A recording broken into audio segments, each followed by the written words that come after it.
Hello kayo malicious, welcome! Cheese bread naman ang gagawin natin ngayon. First step, magpapaalsa muna tayo ng yes. Gagamit tayo ng fresh milk. Dapat maligamgam or mainit-init yung fresh milk na gagamitin natin para magiging maganda ang pag-alsa ng ating yes. At hindi rin pwedeng mainit masyado at mamatay ang ating yes at hindi ito aalsa. Haluin lang natin ng kaunti para mabasa agad yung yes at umalsa agad ito.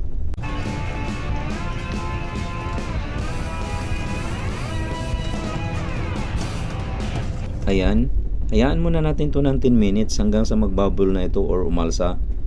Habang pinapalsa natin yan, i-mix naman natin ang ating mga dry ingredients. First ay ang flour. Bali, dubli ang quantity nitong lulutuin natin ngayon kasi madami tayong pakakainin. Bali, 10 cups itong gagawin natin ngayon. Pero ang measurement ng ating recipe ay babase ko lang dun sa 5 cups.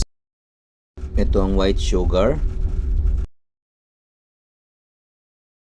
salt, powdered milk. Din i-mix lang natin ito ng mabuti.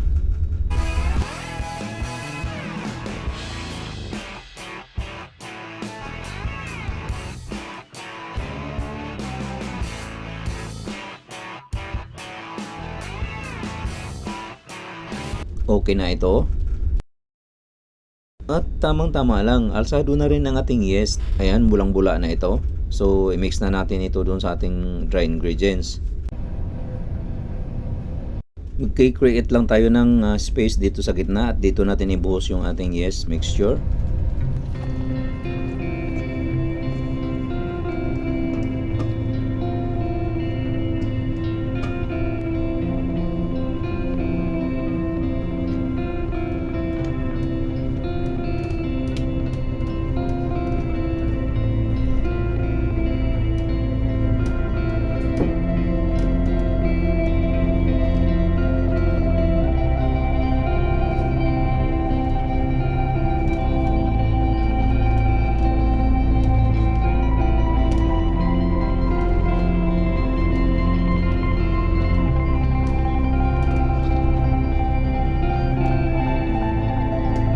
This time, kailangan na natin itong kamayin at masahin. Pasensya na at wala tayong stud mixer, so kailangan natin itong mano-manuhin pag masa.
At this point, maglalagay na tayo ng softened butter. Pwede rin tayong gumamit dito ng margarine.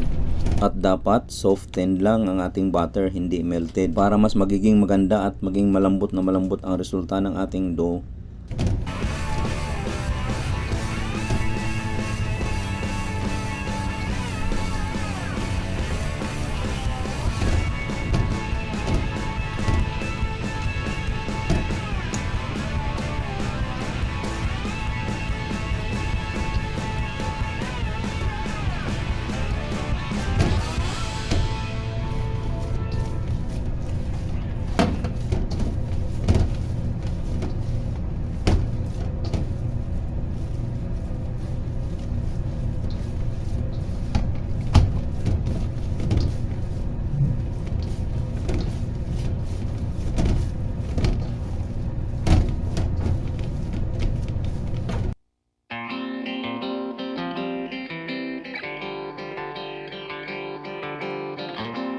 This time, need na natin tong masahin dito sa mesa.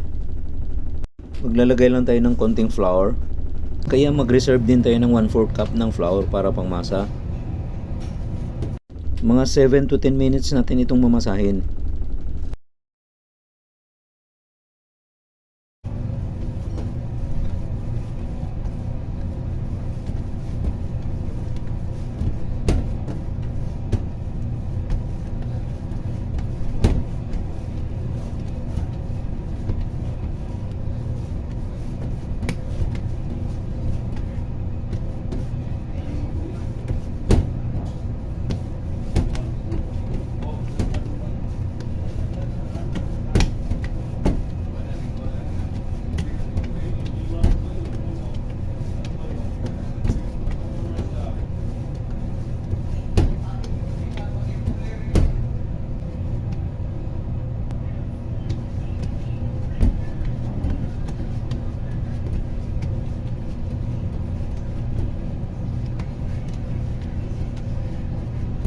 Ayan, after 10 minutes ng pagmasa, okay na ito. Ayan, smooth na ang texture nito at super lambot. So, need natin tong palsahin na at least 1 hour. Maglalagay lang ako ng wax paper dito sa bowl para siguradong hindi didikit. Kung wala naman tayong wax paper, pwede naman punasan na lang ng kunting langis or oil. Iko-cover lang natin to ng tela at antayin natin na mag-double ang size nito. Ito yung original size pagkatapos mamasa at later makikita natin ang difference ng size pag alsado na ito. At habang nagpapaalsa tayo, gagawin naman natin ang ating cheese toppings. Ito ang flour, bali doble din yung gagawin natin dahil marami-rami yung ating lulutuin. White sugar,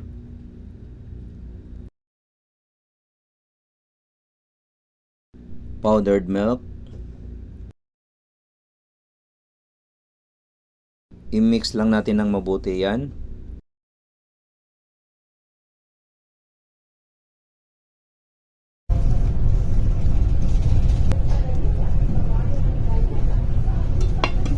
Okay na yan at magmi-mix din tayo dito ng softened butter.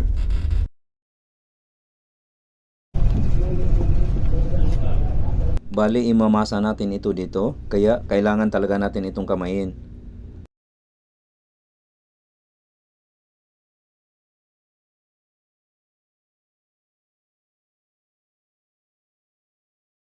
Dapat masahin natin ito ng maigi at mahalo ito dito sa ating mixture na walang mamumuo.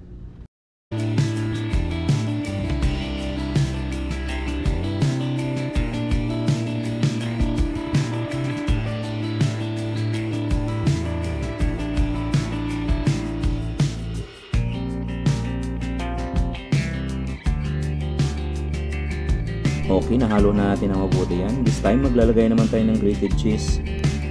Paunti-unti lang ang paglalagay, din ihalo agad ito para hindi mamumuo. At huwag gumamit ng quick melt na cheese. Ordinary cheese lang, pwede na.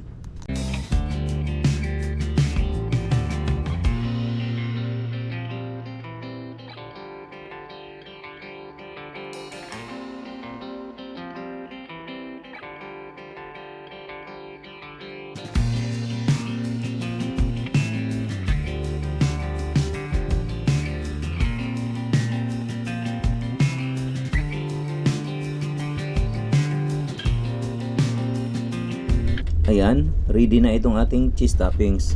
At check na natin ang ating pinapaalsa na dough. After 1 hour. Ayan, alsado na ito. Wow, ang ganda ng pagkaalsa. Nag-double talaga ang size nito or higit pa.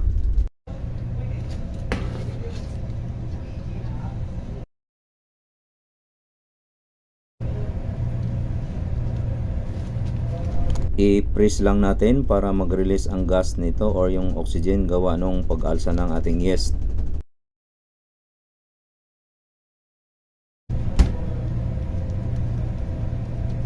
I-cut na natin ito.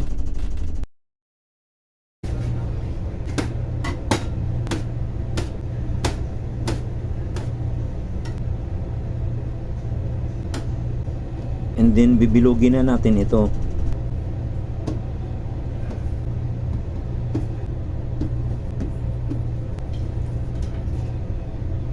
Ayan, nabilog na natin ang isang batch. Ngayon, next step na tayo. Meron tayo dito yung plain water. Dito natin ilulubog yung binilog natin na dough. Huwag nating patagal na nakababad. I-transfer agad-agad doon sa ating cheese mixture.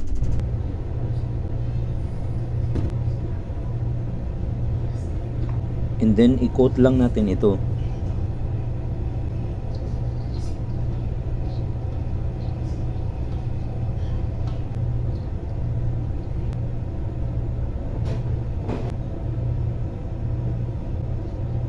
Ito na yung ating nakot. Kailangan lang natin upaalsahin uli ng at least 30 minutes. Ayan. Ito yung iba pang nahulma natin at na-roll na yan sa cheese mixture. At tamang-tama, alsado na itong naunang tray. At naka-preheat na ang ating oven, so pwede na natin itong isalang. Lulutuin natin ito 12 to 15 minutes. And then ito yung ating oven thermostat or temperature gauge. Hindi digital ang thermostat o temperature gauge nito. Ayan. So, iset ko lang ito sa 150.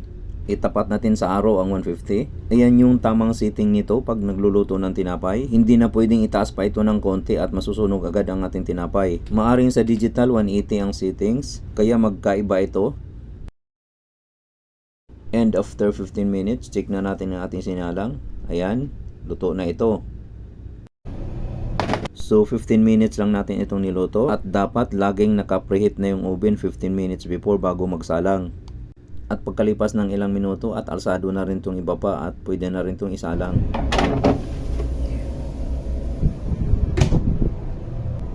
At pagkalipas ng ilang minuto ay naluto na natin lahat. Ito na ang ating finished product. Ayan, look at that. Sana nagustuhan mo itong video ko. Please subscribe and share. At pakihit na rin ang bell button kung nais mong ma-update sa mga susunod ko pang videos na i-upload. I-check na natin kung gaano ka soft and cheesy ito. Yan.